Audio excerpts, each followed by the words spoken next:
At my son's wedding, in a crystal hall filled with light, my wife was introduced as a helper. It was not a slip of the tongue. It was not a joke. My son was standing right there. He said nothing.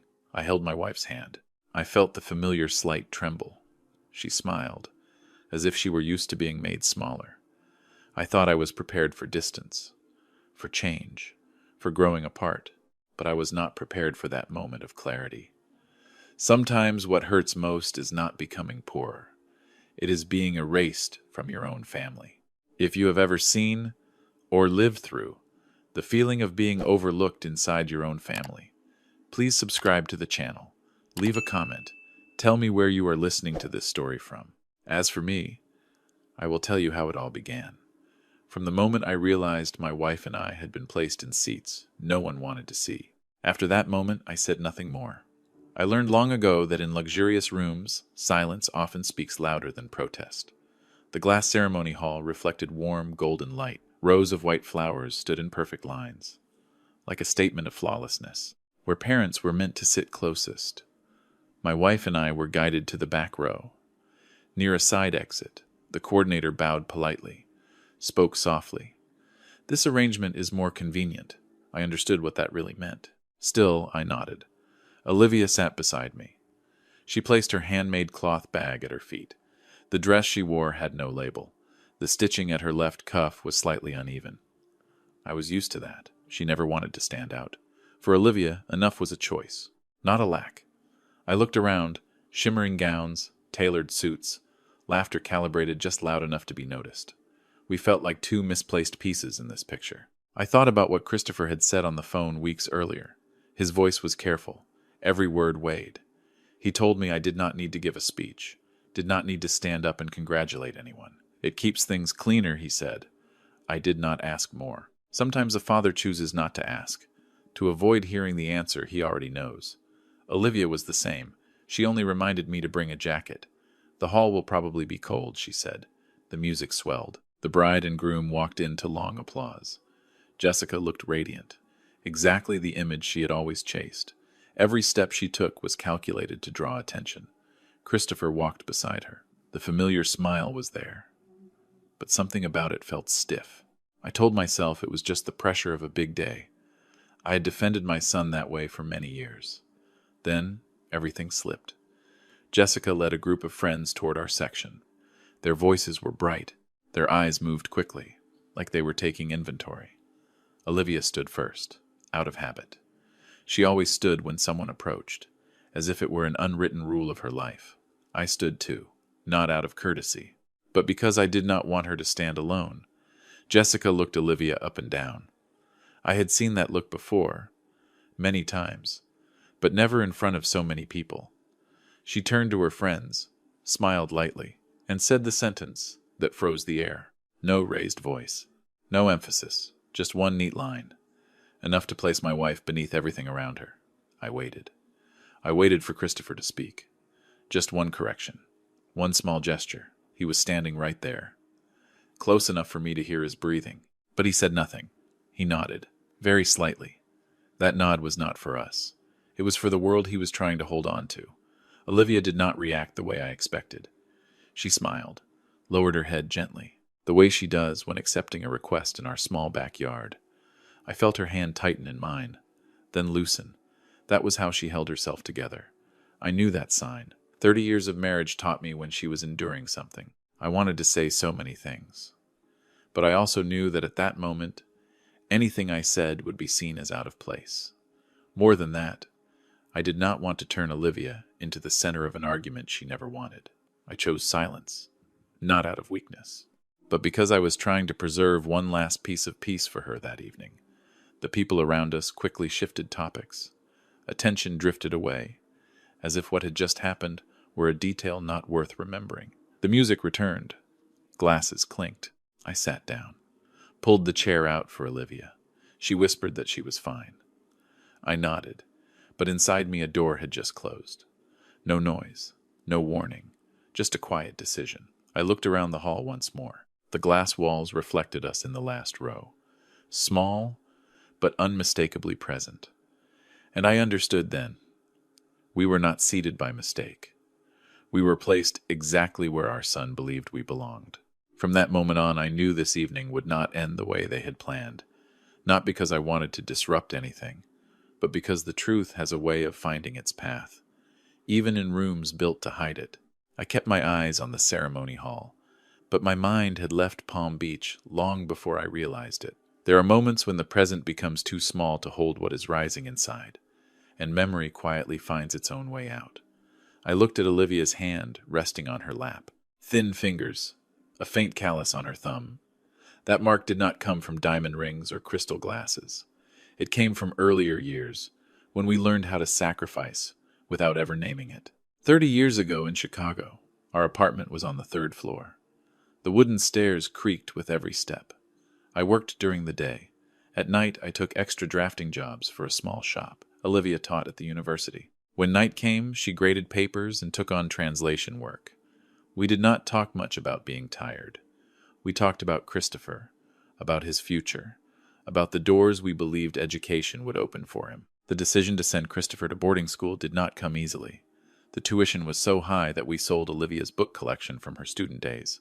I still remember that afternoon. Loading boxes of books into the car, Olivia stood quietly, her hand brushing the spine of the last book. She did not cry. She only said, "If these pages help him go farther, then we lose nothing." Then there was the house, the small home where Christopher took his first steps, where he drew his first crooked lines on the wall. We sold it to pay for the years that followed. Neither of us called it a loss. We called it an investment. Christopher was obedient then, bright. The letters from school were full of excitement at first. Then they grew shorter. His voice on the phone changed too. He shared less, asked less. I told myself it was a sign of growing up, that he was learning to stand on his own. I did not notice when the line between independence and distance was crossed. When Christopher graduated and entered the world of finance, that distance became clearer. He began to adjust how we appeared. The suggestions sounded reasonable. Dress more neatly. Avoid old stories. Do not talk about life in the countryside. I understood the pressure he faced in his new environment. I chose to go along. Olivia did too. She always believed that well-timed silence could protect the people you love, the small wooden house we moved into after retirement. Christopher never mentioned it in front of his friends. His visits were brief. He said the drive was long. Work was busy. I did not blame him. I believed everyone had their own rhythm. Still, each time he left, Olivia cleaned the living room more carefully than usual, as if afraid of leaving behind traces of herself. The call before the wedding was the first time Christopher said out loud what I had sensed for a long time. He told us to come, but there was no need to speak, no need to stand when introduced, and if anyone asked questions, he would answer. "The bride's family cares a lot about appearances," he said. "I just want everything to go smoothly." I heard Olivia's soft sigh on the other end of the line. She did not object. She only asked if Palm Beach would be cold. Now sitting in the back row, I understood what smoothly meant to my son. It meant we were present, but far enough not to disturb anything, visible enough to exist, yet faint enough not to be named. A slow bitterness spread inside me, not sharp, not explosive, deep. The bitterness of realizing that what you give in silence can also be denied in silence. Olivia leaned toward me, whispered that she was fine. I nodded, but inside me a question began to take shape. Persistent, hard to dismiss. We did everything right so our son could hold his head high. So why, when he finally does, do we have to bow ours? The music shifted to something softer. A server passed by, placed a glass of water in front of us. I noticed a few guests glance over, curious, then move on. Maybe they heard that introduction. Maybe they believed it. Sometimes the truth does not need proof. It only needs to be accepted by the crowd. I held Olivia's hand tighter, not to comfort her, but to steady myself. I once believed time would wear away all differences, that given enough years, what is real would reveal itself. But that night I understood. Time can also cover things up, if people are determined to build layers thick enough. Christopher passed by our seats. His eyes avoided mine for a brief second. I did not call him back. I did not want to force him to choose. Not yet. But inside me a decision was slowly becoming clear. Not a decision to confront, but a decision to stop making ourselves smaller. Because if we continued to stay silent, that story about the helper would become the only truth told in this room. And I knew then it was time for memory, sacrifice, and everything we had hidden behind a simple life. To have a chance to speak, not in anger, but in truth, at the right moment. I do not know the exact moment when the air in the hall began to change. Maybe it was when the quiet murmurs faded, or when a few people straightened their backs, as if an invisible presence had entered the room. I only noticed when eyes stopped passing over us and began turning toward the main entrance. An older man walked in. His pace was slow but steady. He did not need an introduction. He did not need to raise his voice. His presence alone was enough to close conversations. I had seen him before, in newspapers. In financial reports, Christopher used to send me with excitement in his voice. Arthur Sterling. A name my son once spoke of as a great door, an opportunity that rarely comes twice. Jessica reacted first. She adjusted her hair, pulled Christopher closer. Her smile appeared quickly. Precisely. I watched them move toward Arthur with the confidence of people who believe they belong in that world. I did not pay much attention. That world was not mine. I turned to Olivia, asked softly if she wanted to step outside for some air. She shook her head, said she was fine, said she wanted to sit a little longer. Arthur did not linger with Jessica's group. He shook hands politely, exchanged a few formal words, then moved on. I saw Jessica's expression dip for a brief second, just enough to reveal confusion. Arthur passed a few more tables, then stopped in front of us. I thought he was looking for a seat, or someone behind us. I began to shift my chair to make room, but he stopped completely. He looked at Olivia, not the quick glance people give at parties. He looked closely, like someone searching through an old memory. Then his expression changed, not loud surprise, but slow, certain recognition. He bent slightly forward, just enough for me to feel the respect in the gesture. "Professor Olivia," he said. His voice was calm, but clear. "I did not expect to see you here." Both Olivia and I froze for a breath. Olivia blinked, as if making sure she had heard correctly. "You are Arthur?" she asked, just as calmly. He smiled. A smile not meant for the room. 20 years ago, you gave me an opportunity I did not know I needed that much," he said. "That scholarship did not just let me continue studying. It kept me from giving up." The sounds around us seemed to drain away. I heard chairs shift. Whispers held back. I saw Jessica standing not far away. The smile on her face stiffened. Christopher turned around. His eyes widened, as if he had just seen something not included in any of his plans. Olivia looked slightly uneasy. She always does when people mention things she considers ordinary. "I only did what I thought was right," she said. "You worked very hard back then." Arthur shook his head. "Not just that," he said. "Your foundation funded my entire research group. Without that trust, I would not be standing here today." I felt Olivia's hand tremble slightly. Not from fear, but from being unaccustomed to her quiet work being named in public. I placed my hand on her shoulder. Arthur turned to me. His eyes studied my face, then suddenly lit up. "And you," he said, his voice slowing. "If I am not mistaken, you are Noah." I nodded. "The one who helped redesign the entire system for that pilot project," Arthur continued. "Your drawings saved us from a major failure." I did not deny it. I did not explain. Those things belonged to a distant time, a chapter I never thought needed repeating. But I felt the shift in the room. Eyes that had once been indifferent turned curious, then cautious. Arthur straightened, looked around the hall. "I am very surprised," he said, not addressing anyone in particular, "to see the two of you seated here." No one replied. The silence stretched long enough for everyone to fill it with their own thoughts. I saw Christopher step forward. His voice came out a bit rushed. "Arthur, let me introduce." Arthur raised his hand. Not high, but firm. "No need," he said. "I know who they are." Jessica stood beside Christopher. The confidence had left her face. She looked at Olivia, then at me, as if truly seeing us for the first time. I did not see regret in her eyes, only calculation, looking for an exit. Arthur turned back to us, lowered his voice. "I do not know what the story is here," he said, "but if anyone ever thought the two of you were on the sidelines, That is a serious misunderstanding. Olivia gently shook her head, as if to end the conversation. We are here as parents, she said. That is enough. Arthur looked at her for a long moment, then nodded. He said nothing more, only greeted us once again before walking away. But everything that needed to be said had already been said, not through numbers, not through titles, but through the way people in the room began to look at us differently. I sat down.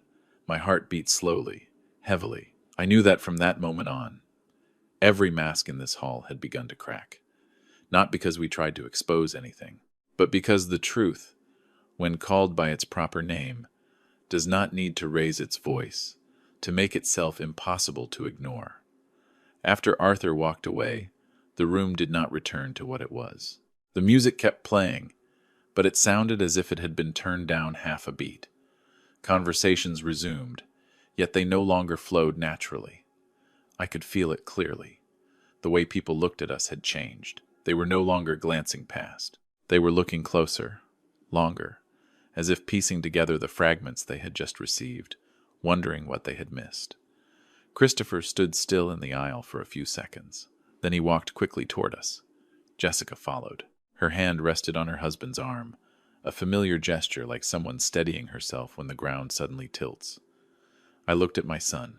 For the first time that evening, I saw real confusion on his face. Not worry about the wedding, but fear of losing what he had built with so much effort. "Dad, Mom," Christopher said. His voice was lower than usual. "What just happened?" I raised my hand.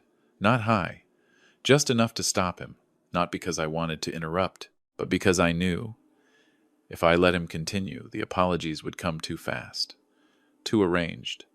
Olivia remained seated. Her hands rested neatly on her lap. She did not look at Jessica. She looked at Christopher. Her calm gaze hurt me more than any accusation ever could. Jessica bent slightly forward. Her voice softened. I didn't mean anything by it. It was just a small misunderstanding. She smiled. A smile, trying to return to its familiar place. People are watching. Let's not make a big deal out of this. I heard that clearly. Don't make a big deal. In that moment, I understood something. To them, the truth was only an obstacle to be minimized, not something to be faced. I stood up. Not quickly, not slowly. I stood the way a man does after he has thought long enough. I don't think this was a misunderstanding, I said. My voice was not loud, but it carried far enough for nearby tables to hear. I think it was a choice. Christopher shook his head and stepped closer. Dad, I was trying to keep everything smooth. Smooth, for whom I asked. I did not wait for an answer. I turned to Olivia. Do you want to stand up? I asked.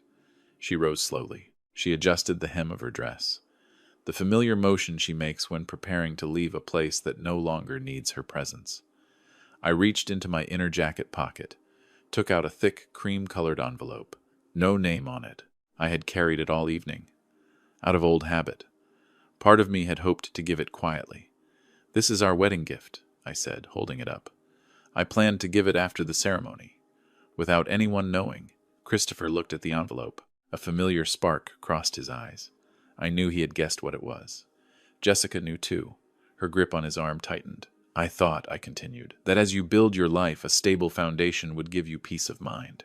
I paused, long enough for the room to settle. But then, I heard my wife introduced as someone there to provide support services. And I saw you remain silent. I opened the envelope.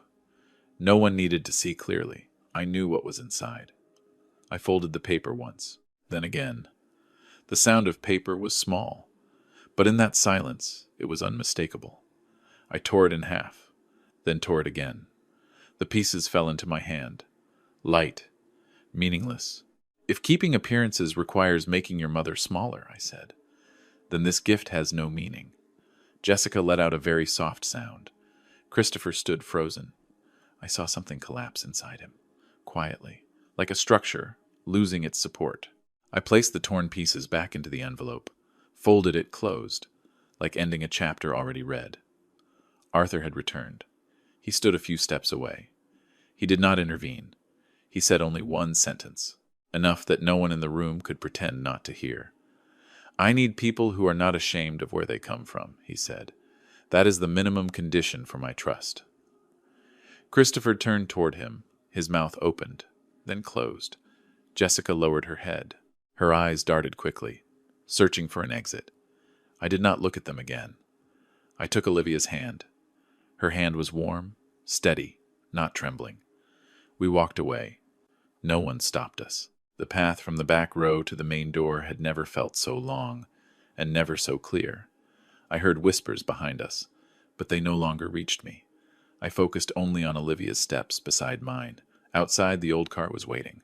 The driver opened the door, asked nothing. We sat down. The door closed. As the car began to move, I looked through the window one last time. The crystal hall was still glowing, but for me that light had closed, not out of anger, but because there are places where once the truth has spoken, there is nothing left to return for.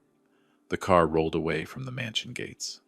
The lights behind us grew smaller in the rearview mirror. I did not look back again. Palm Beach was unusually quiet that night, as if every sound had stayed behind, along with the crystal glasses and well-practiced congratulations. Olivia sat beside me, leaning back in her seat, hands folded neatly on her lap. She said nothing for a long while. Neither did I. Some stretches of road do not need words. The driver asked if we wanted to stop anywhere. I told him to drive straight to the beach, not to escape, but because I knew Olivia needed open space, wind, the smell of salt, room to breathe more deeply. The car stopped along a quiet stretch of road.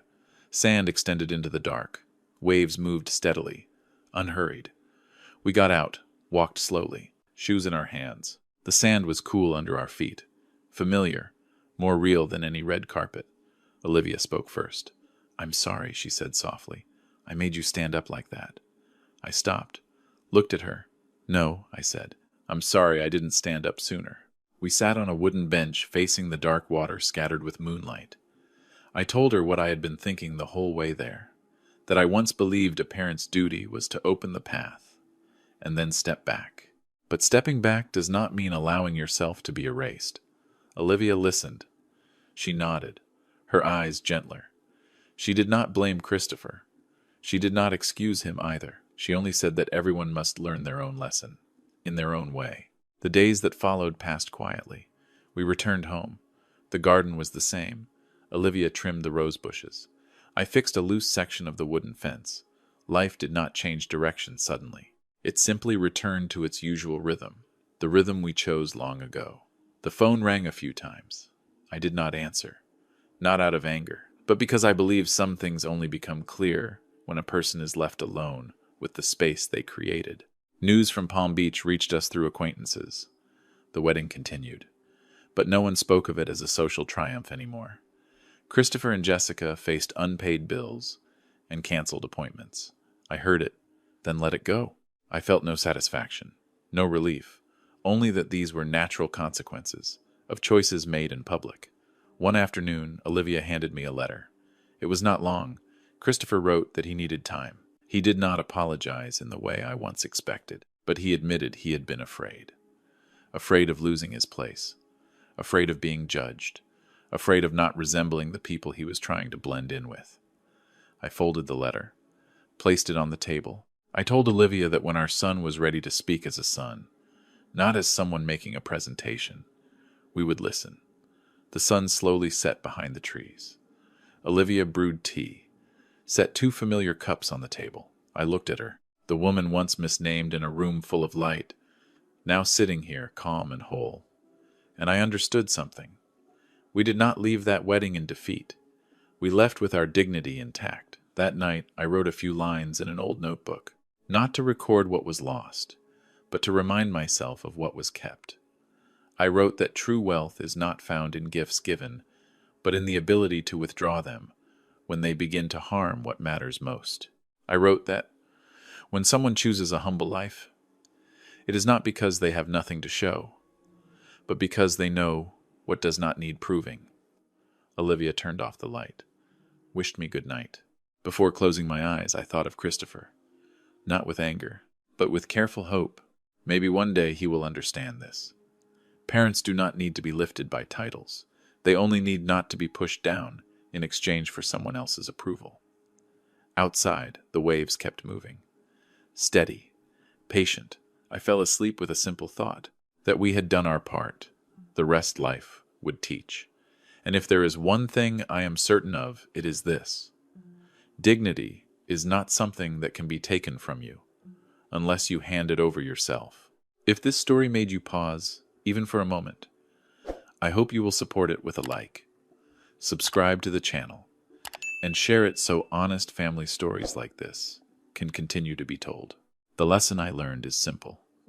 Parents may sacrifice everything for their children, but they should never trade their dignity for the price of acceptance. The most lasting wealth does not live in status or in the eyes of others. It lives in how we treat the people who have stood beside us from the very beginning.